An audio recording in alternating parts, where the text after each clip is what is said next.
अस्सलामुअलैकुम दोस्तों, तो इसकी वीडियो देखिए फिर बात करते हैं। जय श्री राम मेरे सभी भाइयों को। क्या आपको पता है इस भारत में एक ऐसा गांव है जिसमें 200 साल से दिवाली नहीं मनाई जाती। कर्नाटक राज्य में बेंगलुरु से 100 किलोमीटर दूर एक गांव है जिसका नाम है मेलकोटे गांव। उस गांव में 200 साल से दिवाली नहीं मनाई जाती। आप सोचोगे ऐसा क्यों? तो भाई कारण है टीपू सुल्तान। पहले वहाँ टीपू सुल्तान का राज हुआ करता था। उसने दीपावली वाले दिन 800 ब्राह्मणों को फांसी लगा दी थी, केवल इसलिए क्योंकि उन्होंने सनातन धर्म को नहीं छोड़ा था और उसके मजहब को नहीं अपनाया था। 100 ब्राह्मणों के लिए जिन्होंने मरना मंजूर किया लेकिन सनातन धर्म को छोड़ना नहीं। इसी तरह वीडियोस बनाकर हिंदू मुसलमान करते हैं। चलिए आइए सच्चाई जानते हैं। आइए जानते हैं वो पूरी कहानी कि आखिर क्यों टीपू सुल्तान ने 800 ब्राह्मणों को कत्ल कर दिया था। दोस्तों, केरल का एक इलाका है त्रवणकोर। उस दौर में ब्राह्मणों ने दलित और आदिवासी महिलाओं के स्तन ढकने पर पाबंदी लगा दी थी। ये उस दौर का बेहद ही घिनौना रिवाज था जिसका पालन धर्म के आधार पर दलितों और आदिवासी महिलाओं को करना पड़ता था।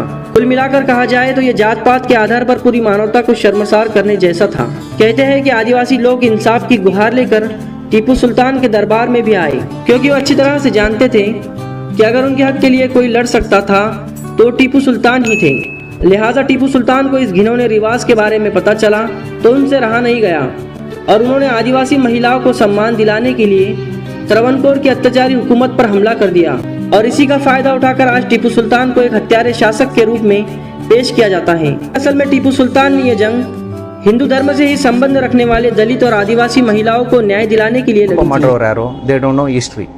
I live close by to Bangalore International Airport. मैं बेंगलुरु इंटरनेशनल एयरपोर्ट के पास रहता हूँ। टीपू का जन्म इसी जगह पर देवहल्ली नाम के छोटे से नगर में हुआ था। आज भी उनके जन्म स्थान पर एक छोटा सा पांडाल है। उनके जन्म स्थान के ठीक दूसरी ओर टीपू सुल्तान का किला है।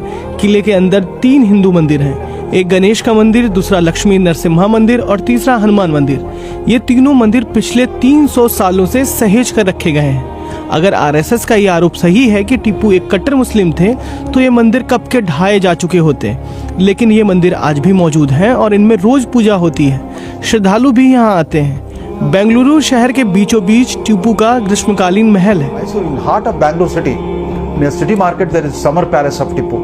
Next to that is the famous कोटे वेंकटरमण टेम्पल। इसके साथ लगता ही मशहूर कोट्टय्या वेंकटरमण मंदिर है जो कि बेंगलुरु के सबसे अहम ऐतिहासिक स्थलों में से एक है। 3 सदियों से ये मंदिर भी अपनी जगह पर मौजूद है। अगर टीपू मतांध होते तो ये मंदिर भी कब का नष्ट हो चुका होता। पिछले कुछ सालों में टीपू सुल्तान पर रह रहकर सियासी विवाद उठते रहे हैं। जब हिस्ट्री का पता न होना तो ज्यादा बकबक किया नहीं करते।